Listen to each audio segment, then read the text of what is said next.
ఏం బాధ లేదు. వాడొకడు వీడొకడు మాట్లాడుతూనే ఉంటాడు. మనం ఏం కాదు, ఎవడోడో మాట్లాడతాడు. బీఆర్ఎస్ పోయి బీజేపీలో కలుతుందట అని ఒకడు అంటాడు, ఇంకోటి ఇంకేదో అంటాడు.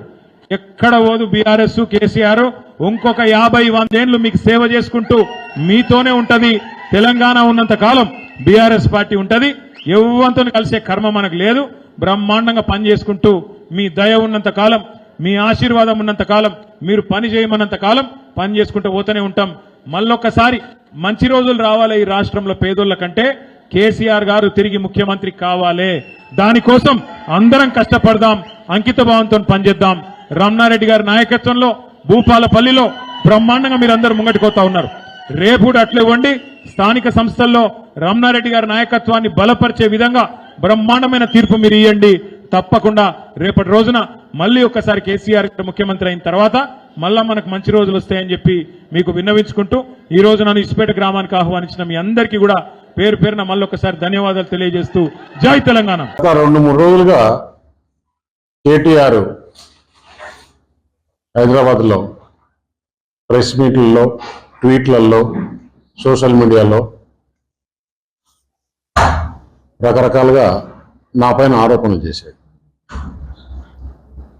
నేను కూడా ఏనుగు పోతుంటే కుక్కలు మురుగుతుంటాయిలే ఎందుకు అని వదిలేశా. కాకపోతే ఎక్కువ అయిపోయింది.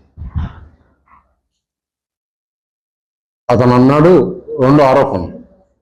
ఒకటి, తెలంగాణకి ఏదో లోన్ ఇప్పిస్తే దానికి నెక్సెస్గా నాకు వర్క్ ఇచ్చారు.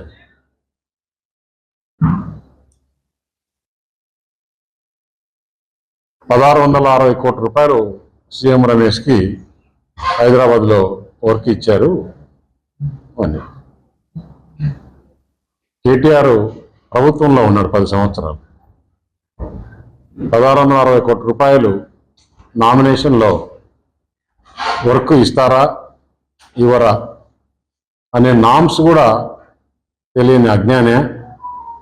లేదు రేవంత్ రెడ్డి పైన బురద చల్లాలన్నా ఎందుకు చేస్తున్నాడు అనేది ఆలోచన చేస్తే ఇంట్లో ఒక కుంపటి తయారయ్యింది.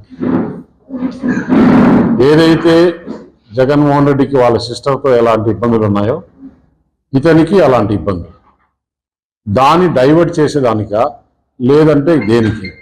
అతని ఆరోపణలో ఇంకొక విషయం కూడా చెప్పాడు. సీఎం రమేష్కు 1660 కోట్లని. నేను మొత్తం దాని డీటెయిల్స్ని తెప్పించా. అక్కడ రోడ్డు టెండర్ జరిగితే దాదాపు 5-6 మంది పోటీ వేశారు. పోటీ వేసిన దాంట్లలో Ritvik projects, mega engineering, LNT, Raghava, ఇంకా 1-2 కంపెనీలు ఉన్నాయి. అది కూడా 2 ప్యాకేజీలు అయితే ఒకటి ఎల్ఎన్టీకి, ఒకటి రిత్విక్కి L1 అయింది.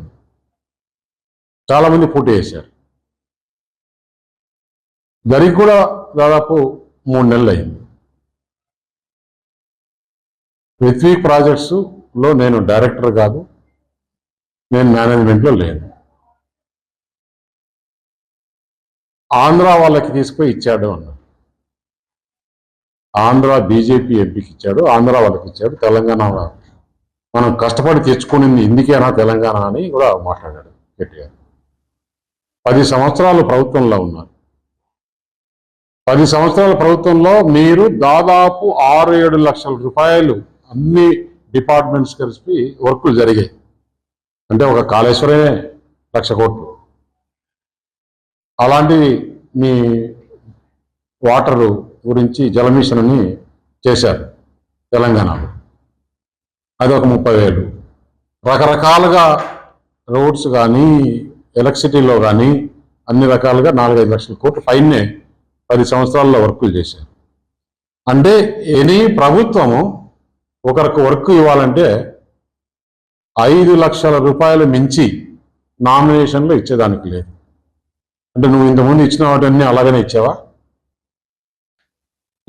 ఇన్ని వర్కులు నీ ఇష్టంతో నువ్వు ఎవరనుకుంటే వాళ్ళకి ఇచ్చేసావా? దానికి ఒక ప్రాసెస్ ఉంది. టెండర్లు పిలుస్తారు. ఎవరు తక్కువ కోట్ చేస్తే వారికి ఇచ్చే ఆ మాత్రం జ్ఞానం కూడా లేకుండా నాకు రేవంత్ రెడ్డి తెలంగాణ ముఖ్యమంత్రి స్నేహితుడని నాకు వర్క్ ఇచ్చినారని చెప్పేదానికి అయింది కదా. మరి మీరు ప్రభుత్వంలో ఉన్నప్పుడు ఇదే రిత్విక్ ప్రాజెక్ట్స్ తుపాకుల కూడము 2,000 కోట్ల రూపాయలు పనిచేసింది. అప్పుడు మీరు ఇచ్చారా? ఏం మాట్లాడుతున్నావు? ఎందుకు మాట్లాడుతున్నావు? నువ్వు ఒక 4-5 నెలల కిందట కవిత ఢిల్లీలో జైల్లో ఉన్నప్పుడు నువ్వు ఢిల్లీకి వచ్చి నా దగ్గర టైం తీసుకొని మా ఇంటికి వచ్చిన మాట వాస్తవం కాదా?